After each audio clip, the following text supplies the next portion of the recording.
नमस्कार। हम राजनीति विज्ञान के अंतर्गत अंतर्राष्ट्रीय संगठन के बारे में पढ़ रहे हैं और इसके पहले का 100 क्वेश्चन का रिवाइज हम कर चुके हैं। आइए उसके आगे देखते हैं। अगर आप चैनल पर नए हैं तो सब्सक्राइब कर लीजिए इस चैनल को। इसमें पहला प्रश्न है, पैकेज डील का संबंध है। तो पैकेज डील का संबंध किससे है? भारत चीन वार्ता से, भारत पाक वार्ता से, संयुक्त राष्ट्र संघ की सदस्यता से, ऑप्शन डी में है कि कॉमनवेल्थ की सदस्यता से। तो बताइए पैकेज डील का संबंध किससे है? तो पैकेज डील का संबंध जो है वो संयुक्त राष्ट्र संघ की सदस्यता से है। ऑप्शन सी सही है इसमें। नेक्स्ट क्वेश्चन है,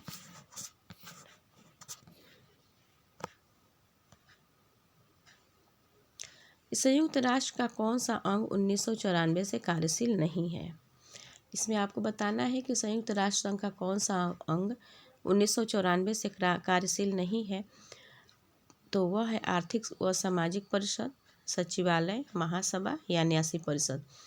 तो देखिए इसमें जो 1994 से कार्यशील नहीं है वह है न्यासी परिषद। ऑप्शन डी सही है इसमें। न्यासी परिषद संयुक्त राष्ट्र संघ का अंग है जो न्यासी क्षेत्रों की सरकार का पर्यवेक्षण करने तथा उन्हें स्वशासन या स्वतंत्रता प्राप्त करने में समर्थ बनाने के लिए निर्मित की गई है। वर्ष 1994 में अंतिम न्यासी क्षेत्र पलाऊ के स्वतंत्रता प्राप्त कर लेने के पश्चात न्यासी परिषद ने अपना परिचालन समाप्त कर दिया। वर्ष 1994 के बाद परिषद हेतु नई भूमिका निर्धारित की गई है जिसके अंतर्गत यह अल्पसंख्यक और देशज लोगों हेतु एक मंच के रूप में सेवारत है। तो 1994 से यह कार्यशील नहीं है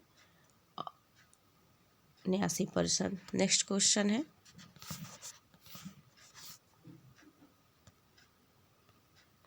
संयुक्त राष्ट्र संघ के महामंत्री का कार्यकाल कितने वर्ष का होता है? तो संयुक्त राष्ट्र संघ के महामंत्री का कार्यकाल कितने वर्ष का होता है? 4 वर्ष का, 5 वर्ष का, 10 वर्ष का या 12 वर्ष का? तो बताइए, यह होता है 5 वर्ष का। संयुक्त राष्ट्र संघ के महामंत्री का जो काल होता है वो 5 वर्ष का होता है और इसकी नियुक्ति सुरक्षा परिषद की सिफारिश पर सामान्य सभा करती है। नेक्स्ट क्वेश्चन,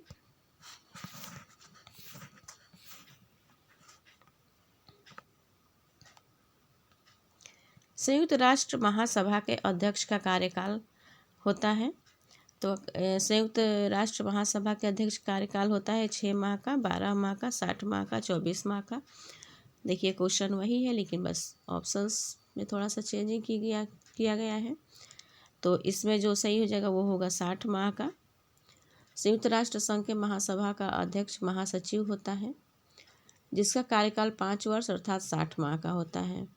महासचिव की नियुक्ति सुरक्षा परिषद की सिफारिश पर महासभा द्वारा की जाती है। नेक्स्ट क्वेश्चन,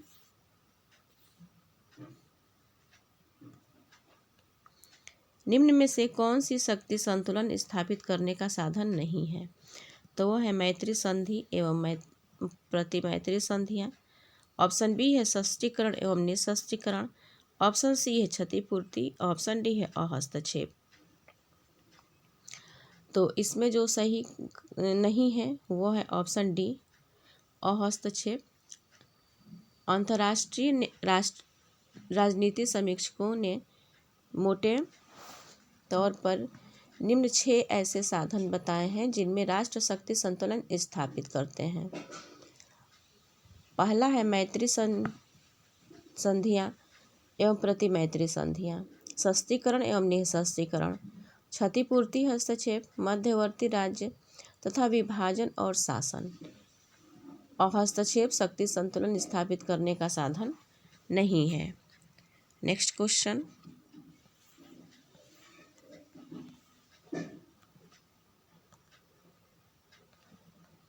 संयुक्त राष्ट्र संघ का प्रथम सेक्रेटरी जनरल कौन था? तो संयुक्त राष्ट्र संघ का प्रथम सेक्रेटरी जनरल कौन था? डॉग हैमरशोल्ड, कोफी अन्नान, यू थान या ट्रिगवेली?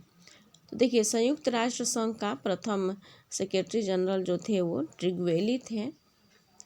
संयुक्त राष्ट्र संघ की स्थापना के बाद 24 अक्टूबर 1945 से 1 फरवरी 1946 तक यूनाइटेड किंगडम के ग्लाडविल जेव कार्यवाहक महासचिव बनाए गए और संयुक्त राष्ट्र सुरक्षा परिषद के सामान्य सभा ने नॉर्वे के ट्रिग्वेली को स्थायी महासचिव पद पर नियुक्त किया।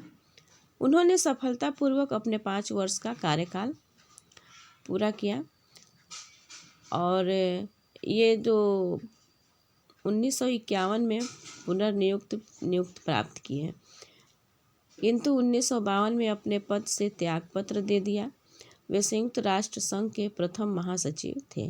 तो प्रथम महासचिव थे ट्रिग्वेली, ऑप्शन डी सही है। Next question,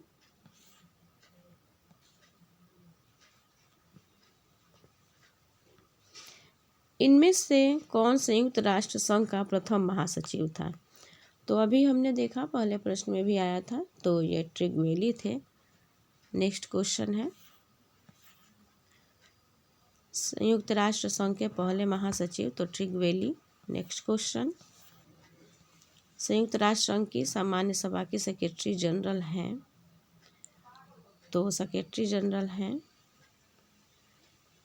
Boutros Ghali, Kofi Annan, Yasser Arafat या इनमें से कोई नहीं। तो देखिए, संयुक्त राष्ट्र संघ की सामान्य सभा के जो सेक्रेटरी हैं, जिस समय ये प्रश्न पूछा गया था तो उस समय कोफी अन्नान थे, लेकिन वर्तमान में जो है वो एंटोनियो गुटेरेस हैं।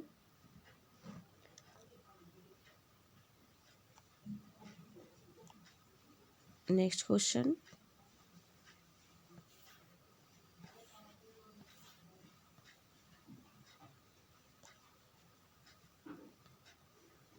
संयुक्त राष्ट्र के किस महासचिव ने 1992 में अपनी report an agenda for piece सुरक्षा परिषद को सौंपी थी? तो वो कोफी अन्नान थे, बुतरस घाली थे, कुर्त वाल्दिम थे या यूथार्ड थे? तो इसमें जो सही है वो है बुतरस घाली, ऑप्शन बी सही है। 1992 में संयुक्त राष्ट्र संघ के तत्कालीन महासचिव बुतरस घाली ने अपनी report an agenda for peace शांति के लिए एक एजेंडा सुरक्षा परिषद को सौंपा था। नेक्स्ट क्वेश्चन है, यूएनओ के वर्तमान महासचिव कहाँ से हैं? तो वर्तमान महासचिव कहाँ से हैं? दक्षिण कोरिया से, पुर्तगाल से, भारत से या अमेरिका से? तो 19 ये हैं पुर्तगाल से हैं, ऑप्शन बी सही है। नेक्स्ट क्वेश्चन,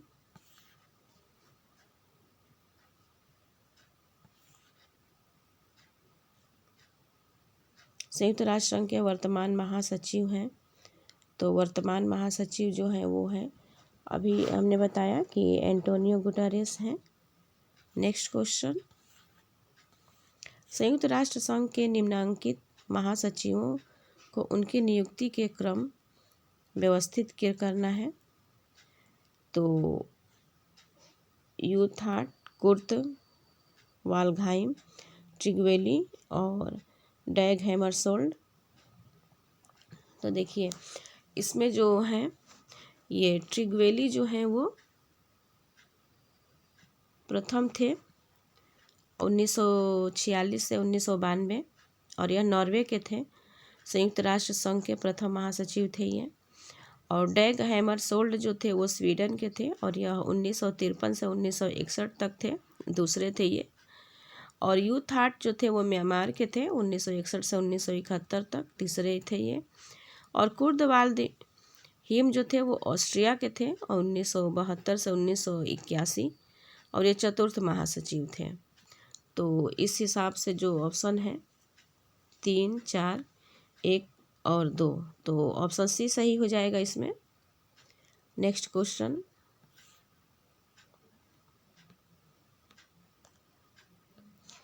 संयुक्त राष्ट्र महासभा द्वारा पारित सामूहिक सुरक्षा से संबंधित एक महत्वपूर्ण प्रस्ताव निम्न प्रतिवेदन पर आधारित था। तो किस पर आधारित था? ऑप्शन ए है कि किसिंजर प्रस्ताव 1971, ग्रोमेको प्रस्ताव 1975, बोर रदरफोर्ड प्रस्ताव 1956, एचिसन प्रस्ताव 1990। तो इसमें जो सही है वो है एचिसन प्रस्ताव 1950। संयुक्त राष्ट्र महासभा द्वारा पारित सामूहिक सुरक्षा से संबंधित एक महत्वपूर्ण प्रयास एचिसन प्रस्ताव 1950 पर आधारित था। ऑप्शन डी सही है। नेक्स्ट क्वेश्चन,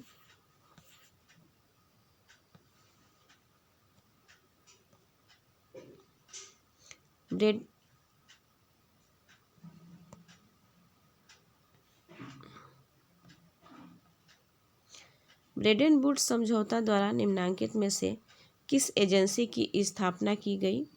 तो संयुक्त राष्ट्र पर्यावरण कोष की, नव अंतर्राष्ट्रीय आर्थिक व्यवस्था की, या सतत विकास पर आयोग, या फिर अंतर्राष्ट्रीय मुद्रा कोष की। तो इसमें जो की गई है वो है अंतर्राष्ट्रीय मुद्रा कोष। ऑप्शन डी सही है। वेल्स-ब्रुक्स समझौते द्वारा अंतर्राष्ट्रीय मुद्रा कोष की स्थापना की गई है। ऑप्शन डी सही है इसमें। अंतर्राष्ट्रीय मुद्रा कोष IMF और अंतर्राष्ट्रीय पुनर्निर्माण तथा विकास बैंक IBRD दोनों की स्थापना 1/7/1944 ईस्वी में ब्रेडेन वुड्स सम्मेलन अमेरिका में हुई थी। ब्रेडेन वुड्स सम्मेलन को आधिकारिक तौर पर संयुक्त राष्ट्र मौद्रिक और वित्तीय सम्मेलन के रूप में जाना जाता है। 1 जुलाई से 22 जुलाई 1944 तक आयोजित इस सम्मेलन में 44 देशों के प्रतिनिधियों ने भाग लिया था। नेक्स्ट क्वेश्चन है,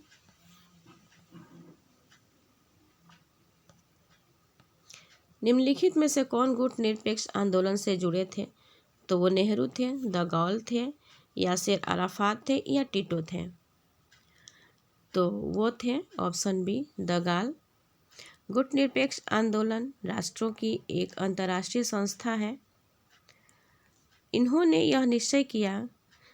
यह निश्चय किया कि वे विश्व के किसी भी शक्तिशाली देश के साथ न तो आएंगे एवं न विरोध करेंगे। इस आंदोलन में भारत के प्रथम प्रधानमंत्री पंडित जवाहरलाल नेहरू, मिस्र के द्वितीय राष्ट्रपति गमाल अब्देल नासिर और यूगोस्लाविया के राष्ट्रपति जोसेफ ब्रोज टिटो, बर्मा के प्रथम प्रधानमंत्री यू नू, इंडोनेशिया के प्रथम राष्ट्रपति सुकार्नो तथा घाना के प्रथम राष्ट्रपति क्वामे नक्रुमाह ने भाग लिया। गुटनिरपेक्ष आंदोलन का सर्वप्रथम प्रयोग भारतीय अधिकारी VK कृष्ण मेनन ने वर्ष 1953 में संयुक्त राष्ट्र में किया था। द गाल जो थे वो चार्ल्स डी गाल का इस आंदोलन से कोई संबंध नहीं है, वे फ्रांस के राष्ट्रपति थे। नेक्स्ट क्वेश्चन है,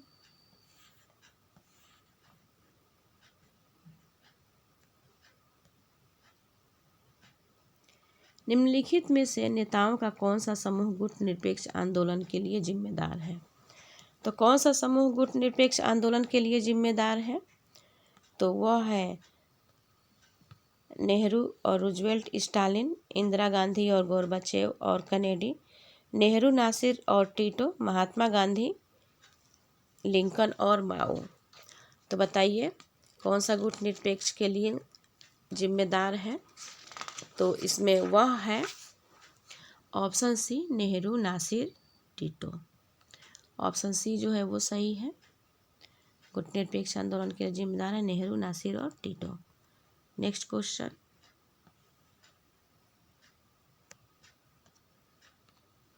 निम्न में से कौन गुटनिरपेक्ष आंदोलन का संस्थापक सदस्य नहीं था? तो वो नेहरू, नासिर, मार्शल टिटो या फिदेल कास्ट्रो। तो ये जो थे ऑप्शन डी फिदेल कास्ट्रो जो थे वो सदस्य नहीं थे गुटनिरपेक्ष आंदोलन के। फिदेल एलेजेंड्रो कास्ट्रो रूस क्यूबा के राजनीतिज्ञ थे। वो फरवरी 1959 से दिसंबर 1976 तक क्यूबा के प्रधानमंत्री रहे। वे क्यूबा की कम्युनिस्ट पार्टी के प्रथम सचिव थे। गुटनिरपेक्ष आंदोलन से उनका कोई संबंध नहीं था। नेक्स्ट क्वेश्चन,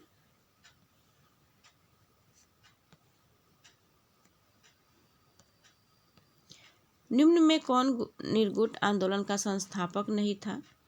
तो वो जवाहरलाल नेहरू थे, कर्नल नासिर थे, मार्शल टिटो थे या कर्नल गद्दाफी थे। तो गुट आंदोलन का संस्थापक कौन नहीं था, तो ये कर्नल गद्दाफी थे।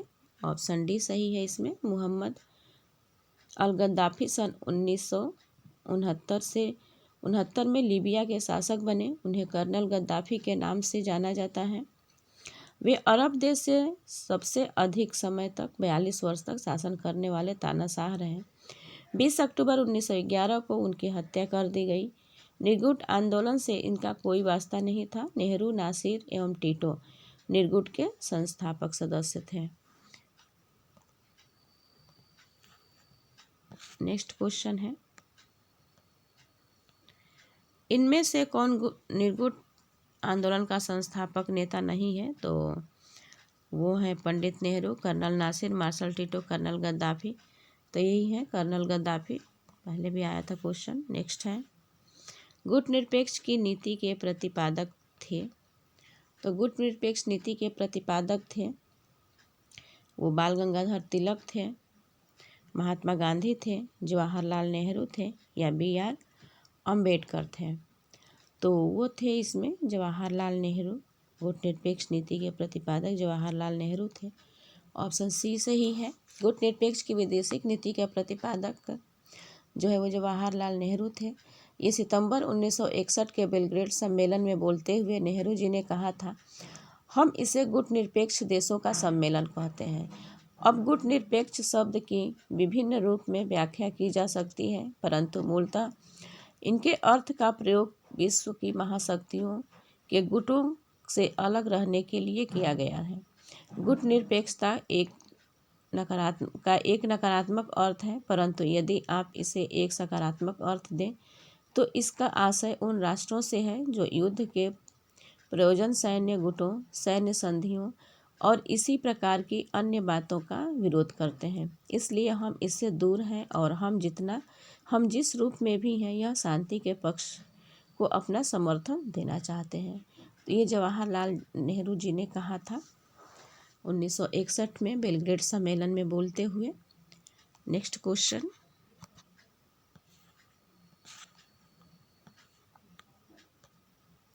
प्रथम गुट निरपेक्ष सम्मेलन कहाँ आयोजित किया गया था, तो यह हमने अभी देखा कि यह बेलग्रेड में आयोजित किया गया था। ऑप्शन बी सही है। नेक्स्ट क्वेश्चन, 1961 के बेलग्रेड सम्मेलन में कितने अफ्रीकी एशियाई राष्ट्रों ने हिस्सा लिया था, तो वह 25, 36, 29 या 39। तो कितने राष्ट्रों ने हिस्सा लिया था, तो उसमें 25 राष्ट्रों ने हिस्सा लिया था। 1961 के बेलग्रेड सम्मेलन में 25 अफ्रीकी एशियाई राष्ट्रों ने हिस्सा लिया था। ऑप्शन ए सही है। नेक्स्ट क्वेश्चन,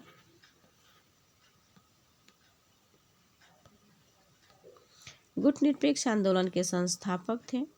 तो गुटनिरपेक्ष आंदोलन के संस्थापक थे मार्शल टिटो।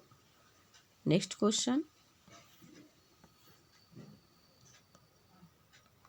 गुटनिरपेक्ष देशों का पहला शिखर सम्मेलन कहाँ हुआ, काहिरा में, हरारे में, बेलग्रेड में, नई दिल्ली में। तो यह हुआ था बेलग्रेड में। ऑप्शन सी सही है, कई बार क्वेश्चन आ चुका है।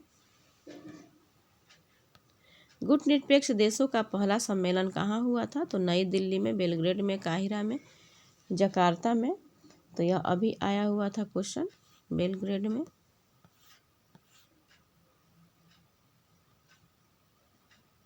भारत में गुटनिरपेक्ष शिखर सम्मेलन प्रथम बार आयोजित किया गया था 1980 में, 1986 में, 1983 में या 1981 में। बताइए कब किया गया था, तो यह किया गया था 1983 में। गुटनिरपेक्ष शिखर सम्मेलन का प्रथम बार आयोजन 1983 में किया गया था। ऑप्शन सी सही है इसका। गुटनिरपेक्ष शिखर सम्मेलन भारत में प्रथम बार 7 से 12 मार्च 1983 के मध्य नई दिल्ली में आयोजित किया गया। यह 7वां गुटनिरपेक्ष सम्मेलन था। इसका नवीनतम 18वां गुटनिरपेक्ष सम्मेलन 1526 अक्टूबर 1919 को अजरबैजान के बाकू में आयोजित किया गया। नेक्स्ट क्वेश्चन,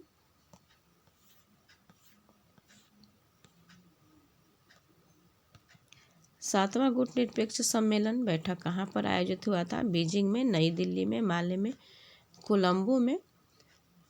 बताइए कहाँ पर किया गया था? तो 7वां गुटनिरपेक्ष सम्मेलन का आयोजन जो है वो नई दिल्ली में किया गया था। ऑप्शन बी सही है, नई दिल्ली। नेक्स्ट क्वेश्चन, नई अंतर्राष्ट्रीय व्यवस्था की मांग उठाई गई थी। तो नई अंतर्राष्ट्रीय व्यवस्था की मांग उठाई गई थी बांडुंग सम्मेलन में, ऑप्शन ए, अल्जीरियस सम्मेलन में, ऑप्शन बी, बेलग्रेड सम्मेलन में, ऑप्शन सी, या कार्टागेना सम्मेलन में, ऑप्शन डी। तो बताइए नई अंतर्राष्ट्रीय व्यवस्था की मांग उठाई गई थी, तो यह बांडुंग सम्मेलन में उठाई गई थी। ऑप्शन ए सही है, बांडुंग सम्मेलन में अंतर्राष्ट्रीय व्यवस्था की मांग उठाई गई थी। नई अंतर्राष्ट्रीय व्यवस्था की मांग सर्वप्रथम बांडुंग सम्मेलन में उठाई गई। बांडुंग सम्मेलन को क्षेत्रीय समस्याओं तक ही सीमित नहीं रखा गया, बल्कि निःशस्त्रीकरण और विश्व शांति सुरक्षा के लिए ठोस कदम भी उठाए।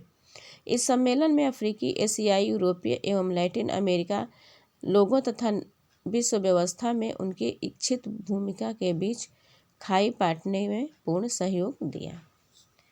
तो नई अंतर्राष्ट्रीय व्यवस्था की मांग बांडुंग सम्मेलन में उठाई गई। नेक्स्ट क्वेश्चन,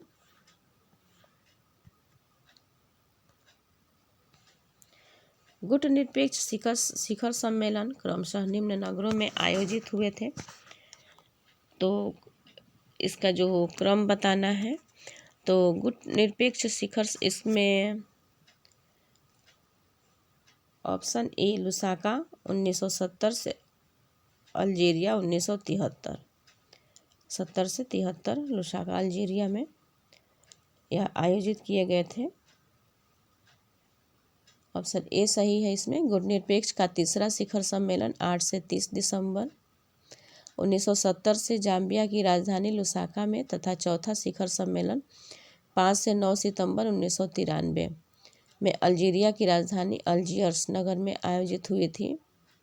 जबकि गुटनिरपेक्ष का 7वां शिखर सम्मेलन 7 से 12 मार्च 1983 को भारत की राजधानी नई दिल्ली में आयोजित किया गया था। देखिए इसमें इसको पूरा हम देख लेते हैं कि देखिए पहला सम्मेलन जो है वो 1 से 6 सितंबर 1961 तत्कालीन यूगोस्लाविया की राजधानी बेलग्रेड में, और दूसरा सम्मेलन जो है 5 से 10 अक्टूबर 1964 मिस्र की राजधानी काहिरा में। पांचवा सम्मेलन 16 से 19 अगस्त 1976 श्रीलंका की राजधानी कोलंबो में, और छठा सम्मेलन 3 से 9 सितंबर 1979 क्यूबा की राजधानी हवाना में, और 8वां सम्मेलन जो है वो 1 से 6 सितंबर 1986 जिम्बाब्वे की राजधानी हरारे में, और 9वां सम्मेलन 4 से 7 सितंबर 1989 यूगोस्लाविया की राजधानी बेलग्रेड में, और 10वां सम्मेलन 1 से 6 सितंबर 1992 इंडोनेशिया की राजधानी जकार्ता में, और 11वां सम्मेलन 14 से 20 अक्टूबर 1995 कोलंबिया के शहर कार्टागेना में, और 12वां सम्मेलन जो है 29 अगस्त से 30 सितंबर 1998 दक्षिण अफ्रीका की राजधानी डरबन में, और 13वां सम्मेलन जो है 20 से 25 फरवरी 2003 मलेशिया की राजधानी कुआलालंपुर में, और 14वां सम्मेलन 11 से 16 सितंबर 2006 क्यूबा की राजधानी हवाना में, और 15वां सम्मेलन 11 से 16 जुलाई 1909 मिस्र के शर्म एवं लेख में, और 16वां सम्मेलन 26 से 31 अगस्त 2012 ईरान की राजधानी तेहरान में, और 17वां सम्मेलन 13 से 18 सितंबर 2016 को वेनेजुएला के पार्लामार शहर मार्गरीटा द्वीप में हुआ था। चलिए आगे बढ़ते हैं। नेक्स्ट क्वेश्चन है,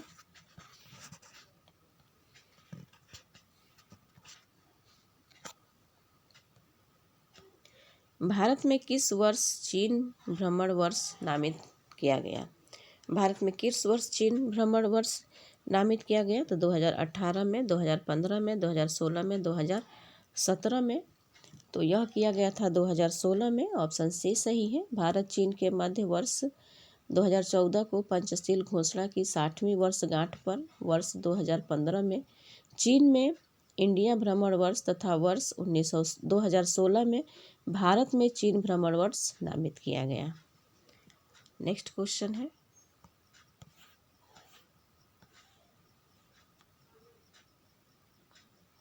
निम्नलिखित में कौन पंचशील का एक सिद्धांत नहीं है? तो वो गुट निरपेक्ष है। ऑप्शन बी है शांतिपूर्ण सह अस्तित्व। ऑप्शन सी है एक दूसरे के अंतर्राष्ट्रीय मामले में हस्तक्षेप नहीं। और ऑप्शन डी है एक दूसरे के क्षेत्र और संप्रभुता का पारस्परिक आदर। बताइए इसमें कौन सा सही है? तो इसमें जो है वो गुट निरपेक्षता, ऑप्शन ए सही है। गुट निरपेक्षता जो है पंचशील का एक सिद्धांत नहीं है। मानव कल्याण तथा विश्व शांति की आदर्शों की स्थापना के लिए विभिन्न राजनीतिक, सामाजिक व आर्थिक व्यवस्था वाले देशों में पारस्परिक सहयोग के 5 आधारभूत सिद्धांत हैं, जिन्हें पंचसूत्र अथवा पंचशील कहते हैं। ये सिद्धांत है एक दूसरे की प्रादेशिक अखंडता और प्रभुसत्ता का सम्मान करना, एक दूसरे के विरुद्ध आक्रामक कार्रवाई न करना, एक दूसरे के आंतरिक विषयों में हस्तक्षेप न करना, समानता और परस्पर लाभ की नीति का पालन करना तथा शांतिपूर्ण सह अस्तित्व की नीति में विश्वास रखना। गुट निरपेक्षता का अर्थ किसी भी शक्तिशाली देश के पक्ष अथवा विपक्ष में न रहकर तटस्थता की भूमिका निभाना है। नेक्स्ट क्वेश्चन है, पंचशील का सिद्धांत किससे संबंधित है? तो पंचशील का सिद्धांत किससे संबंधित है? ऑप्शन ए है महात्मा गांधी से। ऑप्शन बी है जवाहरलाल नेहरू से। ऑप्शन सी है जयप्रकाश नारायण से। ऑप्शन डी है विवेकानंद से। तो ये पंचशील सिद्धांत का संबंध जो है वो किससे संबंधित है? तो वो है ऑप्शन बी जवाहरलाल नेहरू से संबंधित है। पंचशील शब्द ऐतिहासिक बौद्ध अभिलेखों से लिया गया है, जो कि बौद्ध भिक्षुओं का व्यवहार निर्धारित करने वाले 5 निषेध होते हैं। तत्कालीन भारतीय प्रधानमंत्री पंडित जवाहरलाल नेहरू ने वहीं से ये शब्द लिया था और 29 अप्रैल 1954 को तिब्बती संबंधी भारत चीन समझौते में सर्वप्रथम इन 5 सिद्धांतों को आधारभूत मानकर संधि की गई। तो पंचशील का जो सिद्धांत संबंधित है वो है जवाहरलाल नेहरू से, और जवाहरलाल नेहरू ने इसे कहाँ से लिया है? तो बौद्ध अभिलेखों से लिया है। नेक्स्ट क्वेश्चन है,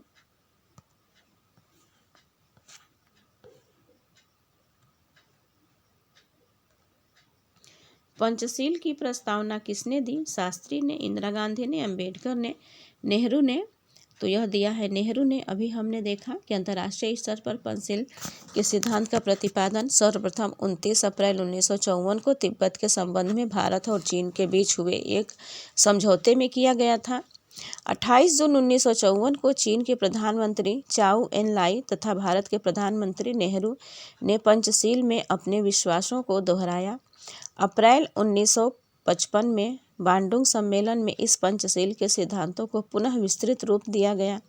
14 अप्रैल 1959 को 82 देशों की संयुक्त राष्ट्र की महासभा ने पंचशील के प्रस्ताव को स्वीकार कर लिया। इस प्रकार विश्व स्तर पर पंचशील को मान्यता प्राप्त हुई। पंचशील 5 सिद्धांतों का समूह है, जिसमें शामिल है क्षेत्रीय अखंडता एवं संप्रभुता का सम्मान, परस्पर आक्रामक के सिद्धांत का पालन, एक दूसरे के आंतरिक मामले में हस्तक्षेप न करना, समानता और परस्पर मित्रता की भावना बनाए रखना और शांतिपूर्ण सह अस्तित्व में विश्वास रखना।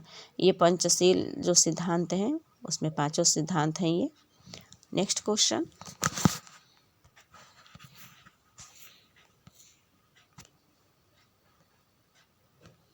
भारत की विदेश नीति आधारित है इस पर एक पश्चिमी गुट, साम्यवादी गुट, गुट निरपेक्षता या जियो और जीने दो। बताइए तो भारत की विदेश नीति किस पर आधारित है? तो यह है गुट निरपेक्षता। ऑप्शन सी सही है। भारत की विदेश नीति गुट निरपेक्षता असंलग्नता पर आधारित है। इस नीति के तहत अपने साधन दूसरे देशों की संप्रभुता, क्षेत्रीय एकता व अखंडता एवं उनकी सुरक्षा में हस्तक्षेप न करना तथा किसी भी पक्ष में न रहकर निष्पक्ष की भूमिका में रहना है। नेक्स्ट क्वेश्चन है,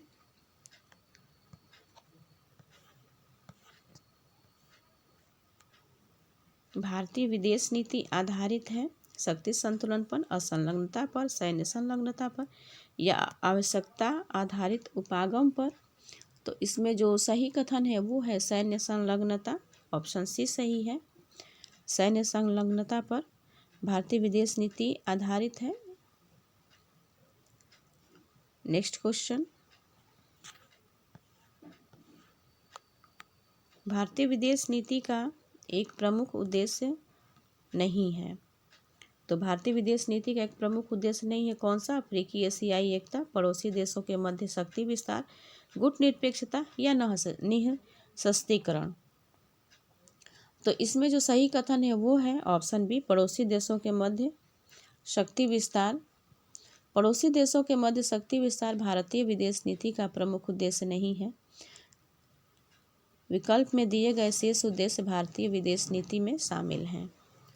नेक्स्ट क्वेश्चन,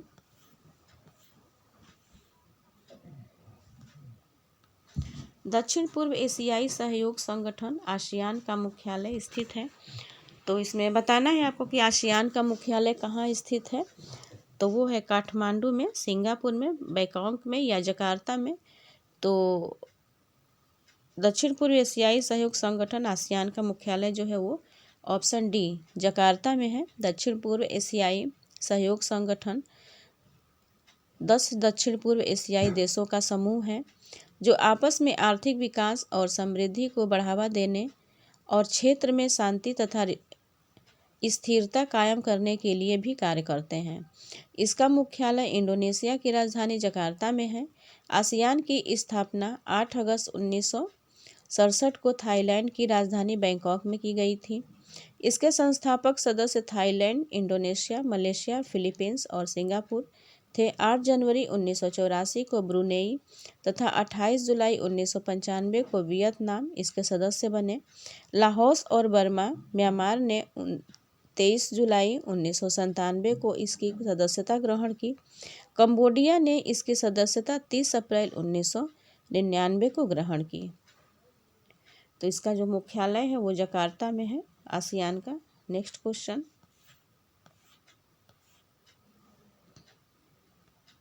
आसियान कब गठित हुआ था। तो आसियान कब गठित हुआ था? 1964 को, 65 को, 66 को, 1900 या 1967 को। बताइए आसियान कब गठित हुआ था। तो यह हुआ था 1967 को, ऑप्शन डी सही है। नेक्स्ट क्वेश्चन,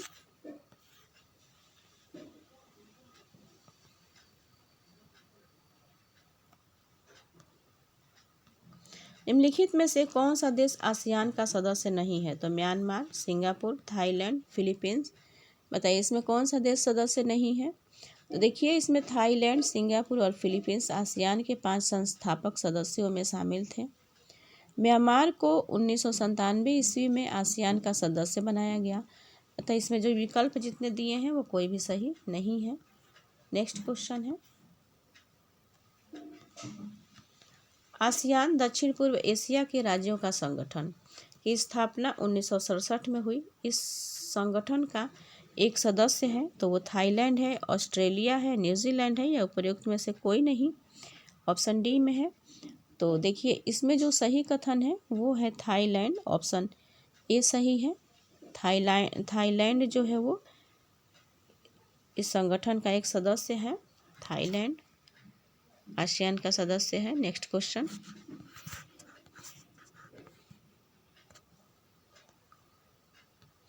आसियान के संगठन वर्ष 1967 में कितने मौलिक सदस्य थे? 6, 5, 3 या 4।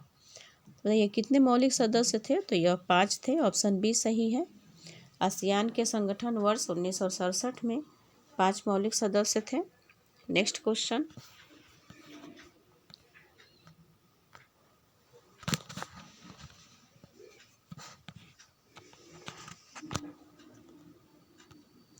सन 1967 में जब आसियान संगठन बना तब उसका उद्देश्य क्या था? ऑप्शन ए में है कि सदस्य राष्ट्र के मध्य परस्पर आर्थिक सहयोग। ऑप्शन बी में है कि चीन से लड़ने के लिए राजनीतिक प्लेटफॉर्म तैयार करना। ऑप्शन सी है कि पश्चिमी साम्राज्यवाद के बढ़ते हुए प्रभाव को रोकना। ऑप्शन डी है कि ऑस्ट्रेलिया के प्रभाव को रोकना। तो देखिए इसमें जो सही है वो है सदस्य राष्ट्रों के मध्य परस्पर आर्थिक सहयोग। 8 अगस्त 1967 को स्थापित आसियान का तत्कालीन उद्देश्य सदस्य राष्ट्रों के मध्य परस्पर आर्थिक सहयोग और समृद्धि को बढ़ावा देना था। नेक्स्ट क्वेश्चन,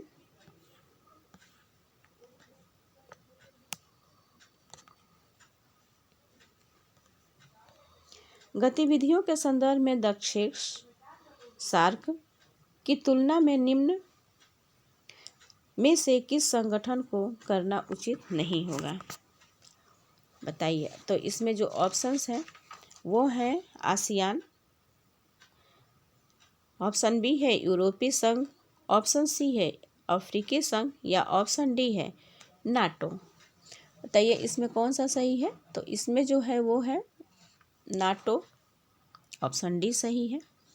गतिविधियों के संदर्भ में दक्षिण या सार्क की तुलना में निम्न नाटो जो है वो संगठन का करना उचित नहीं होगा। जैसे गतिविधियों के संदर्भ में सार्क की तुलना नाटो से नहीं की जा सकती, क्योंकि नाटो एक सैन्य संगठन है और यह सामूहिक सुरक्षा की अवधारणा पर आधारित संगठन है, जबकि दक्षिण एशिया के 8 देशों का आर्थिक और राजनीतिक संगठन है, जिसका मुख्य उद्देश्य दक्षिण एशिया के लोगों के कल्याण को बढ़ावा देना और सामाजिक, आर्थिक और सांस्कृतिक विकास में तेजी लाना है।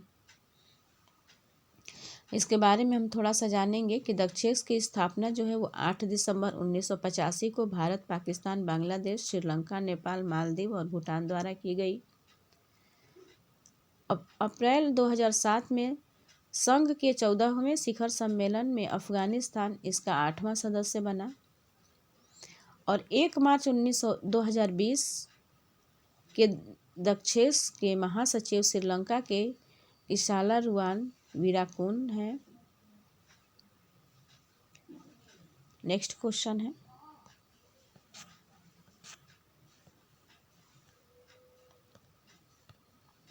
निम्न में से कौन सा देश सार्क का सदस्य नहीं है। तो कौन सा देश सार्क का सदस्य नहीं है, बांग्लादेश, भूटान, मॉरिशस, नेपाल।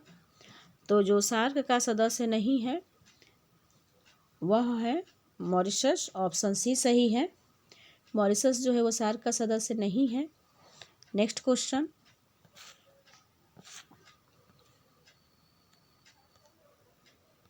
निम्नलिखित में से कौन सा दक्षिण की कार्य पद्धति का आधार है।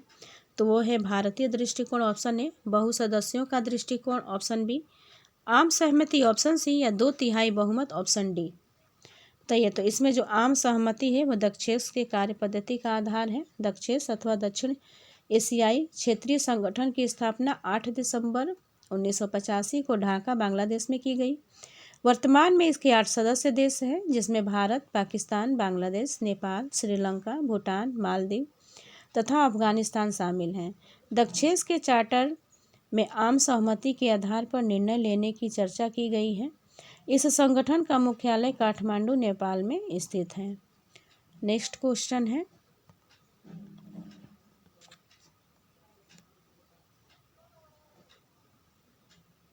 देखिए निम्न में से कौन सा उत्तर दक्षिण संवाद का तात्पर्य नहीं है। तो ऑप्शन ए में दिया है कि नई अंतर्राष्ट्रीय अर्थव्यवस्था की स्थापना का स्वप्न देखना। ऑप्शन बी में है कि अमीर और गरीब देशों के बीच संवाद स्थापित करने का प्रयास। और ऑप्शन सी में दिया है कि उत्तर से तात्पर्य है विकसित देश और दक्षिण से तात्पर्य है विकासशील तीसरी दुनिया के देश। और ऑप्शन डी में है कि विश्व व्यापार संगठन की स्थापना करना। तो इसमें जो सही है वो है विश्व व्यापार संगठन की स्थापना करना, ये सही कथन है। विश्व व्यापार पर नज़र रखने एवं उनके नियमों का पालन करने हेतु विश्व व्यापार संगठन की स्थापना वर्ष 1995 में की गई। गैर वार्ताओं का दौर समाप्त होने के बाद गैट के स्थान पर 1995 में विश्व व्यापार संगठन WTO अस्तित्व में आया। शेष तीनों विकल्पों का तात्पर्य जो है वो उत्तर दक्षिण समाज से है। नेक्स्ट क्वेश्चन है, गैट के स्थान पर 1995 में किस नए संगठन की स्थापना हुई? तो वो विश्व बैंक की हुई, अंतर्राष्ट्रीय मुद्रा कोष की हुई, विश्व स्वास्थ्य संगठन को हुई या विश्व व्यापार संगठन की हुई? तो अभी हमने व्याख्या में देखा कि गेट के स्थान पर 1995 में विश्व व्यापार संगठन की स्थापना हुई। नेक्स्ट क्वेश्चन है,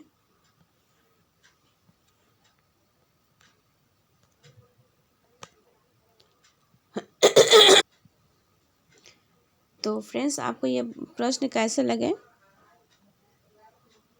कमेंट बॉक्स में ज़रूर बताइएगा, और इसके आगे हम कल पढ़ेंगे। अगर आप चैनल पर नए हैं तो सब्सक्राइब कर लीजिएगा। धन्यवाद।